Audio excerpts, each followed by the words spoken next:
Hi, this is Mayor Sandy Roberson. I'd like to take a moment to thank the sponsors of the Mayor's Brief. Tharrington's Auto Works and Collision Center, Rocky Mount Radiator, and Davenport Auto Park. You know, I am grateful to each of them for their support of this program.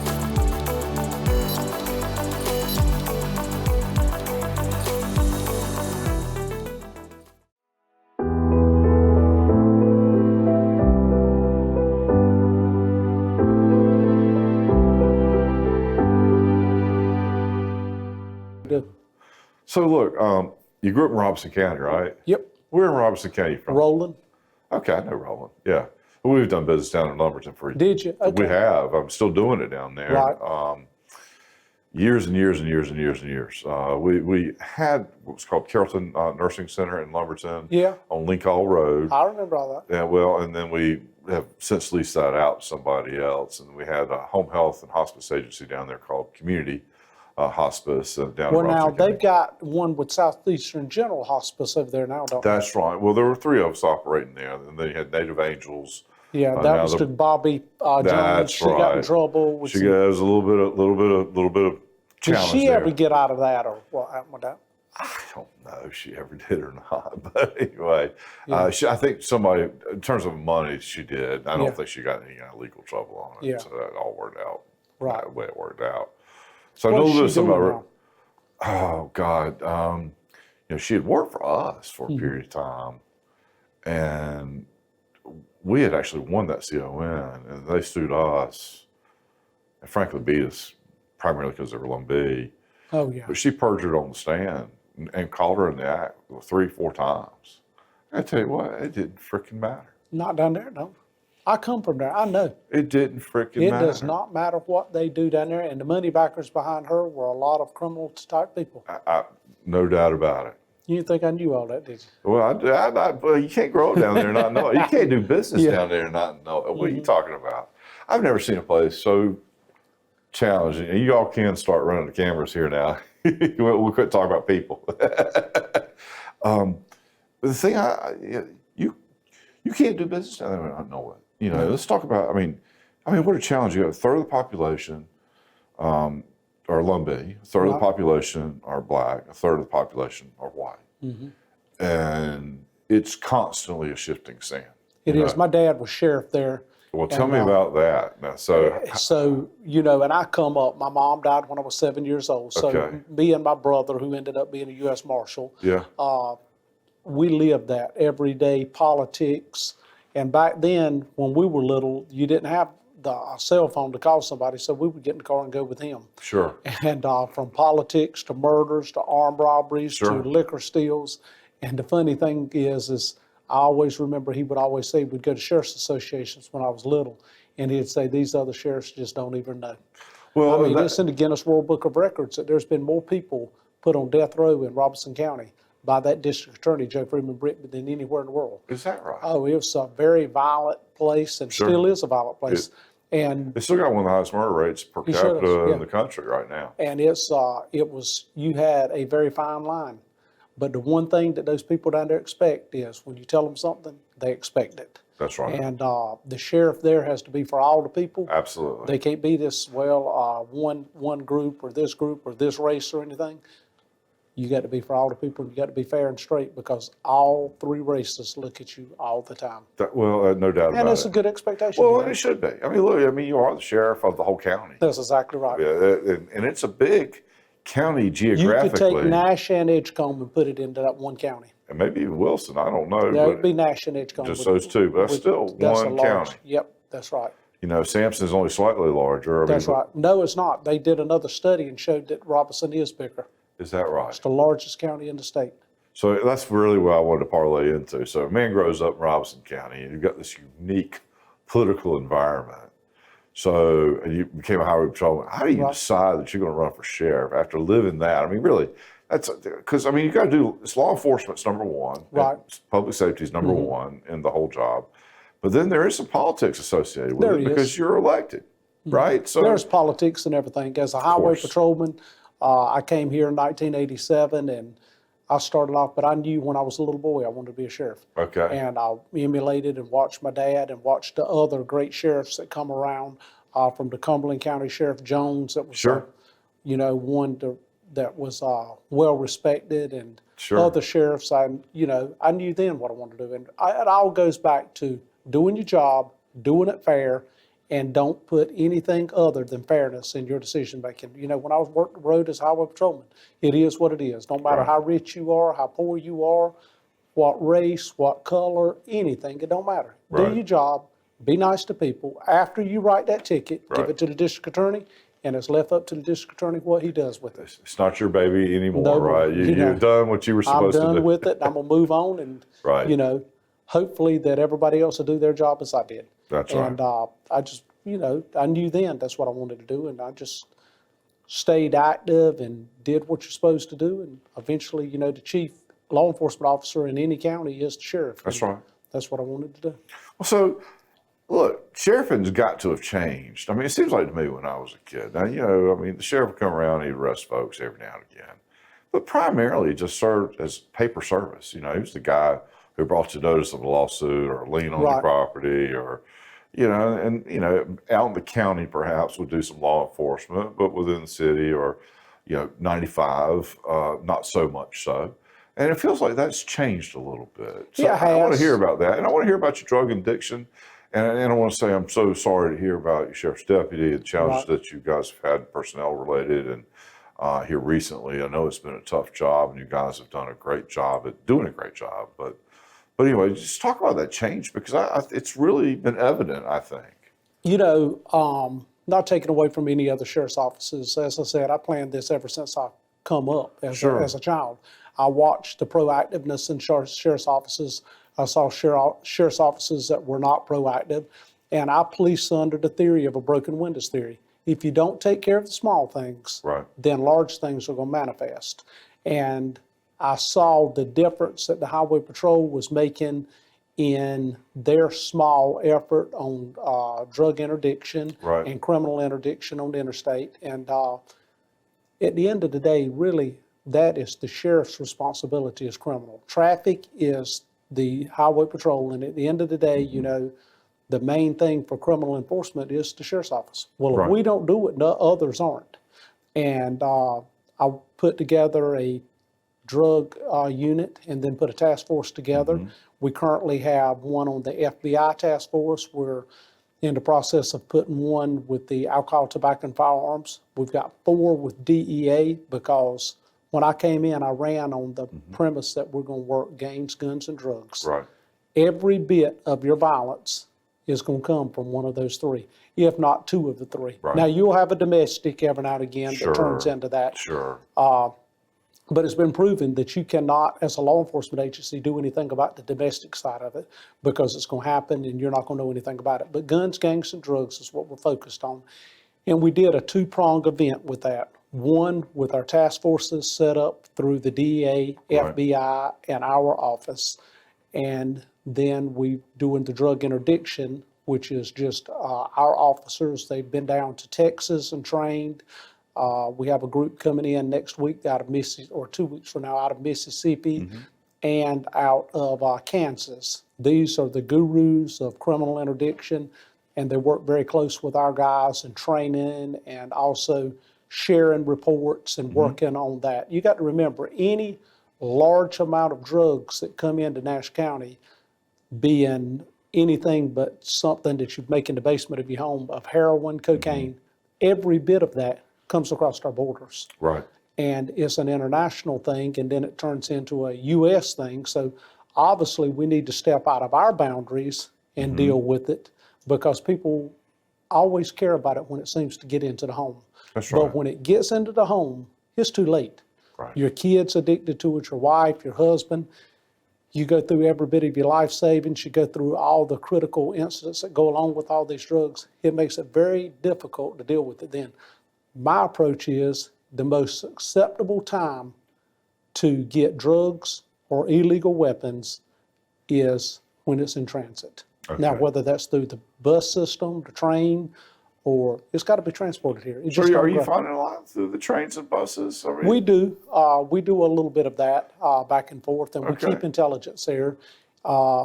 it's, we come up with one way and then another way. This is all cartel-driven stuff, and obviously they have intel just like we do, and Sure. we work it at high levels, and it's just an ever-changing game. But you go back to the sheriff's office of doing those civil, and we still Right. do that. We still Of course do you the do. We're jails. charged with doing that. Yeah, we still do that, but the Andy Griffith mentality is not here. Right. We just had two of our officers in one of the most terrific events that, and Andy Griffith style law enforcement, we would have had 2 funerals that day. That's right. That's right. We've got very Do you want to comment well-trained- on those? I mean, there's not been a whole lot, published about it.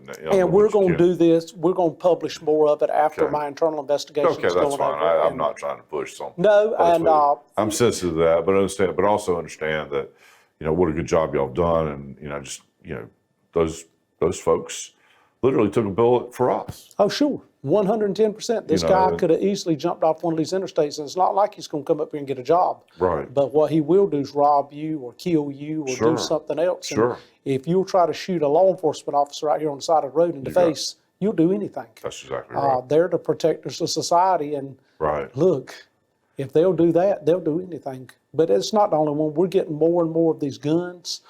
There's a lot of violent offenders that are out on the streets. Look at the number of murders you've had here in Rocky Mount. I mean, 5 since New Year's Day, and just now midway through February. and these people, a lot of them have long criminal records, and we've got to do something with our system. Probation, parole, things of that nature. We need to look and find out if they're really ready to come back in society, because I can tell you, law enforcement does its job. These Sure. people wouldn't have these 10, 11 pages of charges and serious offenses if somebody weren't doing their job. Well, so we sat together, I remember, along with Edgecombe County and the City of Rocky Mount, looking at, particularly with the U.S. Attorney General, trying to figure out how to lock folks up in jail, because it seems like a lot of these state sentences are certainly not as stringent as perhaps. Well, they're not as fast, and also with COVID right now, it's very difficult to get anybody in there. And I was going to say, this is all pre-COVID. Of course, that derailed a lot of those, just that work group, if you Right. will. But talk a little bit about that. I mean, I've seen in the paper where we have had U.S. Attorney jump in, at least on some of the gun stuff. And We've had a very good relationship with the U.S. Attorney's Office, and I'm going to tell you, it makes a very demonstrated difference, because those charges come quick, Right. they're severe, and they're serious. Right. And we work very closely with that, but we do it on the ones that really need to get out of the neighborhoods real quick. Right. And our relationship with the U.S. Attorney's Office has been wonderful. That court system works, and that's why these task forces are so important. Right. Because it does make a difference, and we can get those cases into court immediately. And that was one of my pushes when I first come here. We didn't have anybody on any federal task force beside the marshals, and that's just picking somebody up. Right. But I wanted one into the investigative end of it, Sure. and it has proved to be very successful. Sure. To have the help and to have that kind of access is a big deal. Look, can you give us any idea kind of what you're finding on 95? How much? I mean, what are the What numbers? don't you find? What are the numbers of, what's the pound? I mean, however you measure that. Yeah. I mean, you've captured a lot of stuff. We get a lot. We've got And I don't think folks even realize the pipeline that 95 really is, not only with the drugs and the guns, but the seriousness of the criminals that are out there. I made a traffic stop a couple of months ago, and it come back to one of the most wanted out of Maryland. Is that right? I mean, it's out there. Armed with a gun. We've solved a case up there where the gun come back and was used in a robbery and a shooting there. The system that Rocky Mount, Nash, and Edgecombe bought into that looks at gun bullets and looks at the NIBUS connection with ATF. We put it in the system. 2 days later, it comes back and says, hey, it was used in this crime here. My interdictors out there are running across guns more often now than ever. There's a lot of violent offenders out there. We're seeing meth, we're seeing cocaine, we're seeing heroin. That's the main things what these people are out here looking for, guns, gangs, and drugs. It's a very dangerous thing, as we just saw with our law enforcement officers out there. But they're very highly trained officers that are out there. But still, Right. the amount of money that's come out of that, we probably seized $2 to $3 million out there. And this is all drug, gang, and illegal stuff that's going on out here. It's all trafficking stuff. We'll And talk a little bit about gangs then, so, it's not just a group of guys living in your local It neighborhood. absolutely It is is now knitted together nationally and even internationally at some levels. Can you talk a little bit about those Absolutely. relationships and what we need to be doing as a community to help you as law enforcement and trying to get rid of that element? Because I don't think we want that here as a community. No, you don't, and you've got it here. Sure we do. One of the things that's here, and it's in every community, is the network with your community policing. We push a lot of community policing also. So if you see something suspicious, let us know. Right. If you're seeing things that just don't make up, but a lot of these gang affiliates are just like any high school or college groups that, fraternities Sure. where they can make contact. Hey, I'm gonna come lay my head over there tonight. I'm gonna go do this.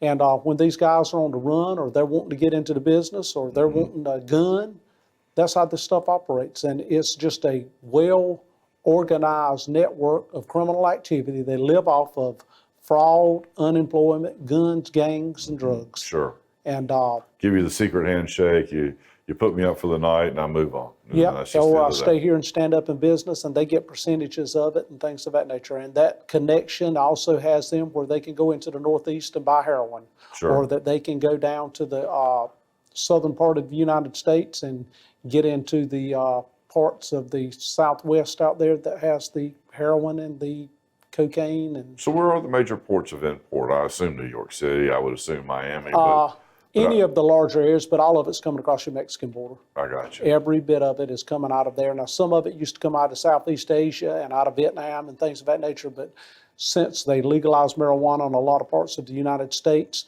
the marijuana that was being grown down in South America Sure. and in Mexico, they've changed that. Now they've got super labs down there making the crystal meth. It's and just a things. business formula. It's business. It's a product. So And the stuff that they're putting here is a whole lot more horrendous than the stuff they were putting here before.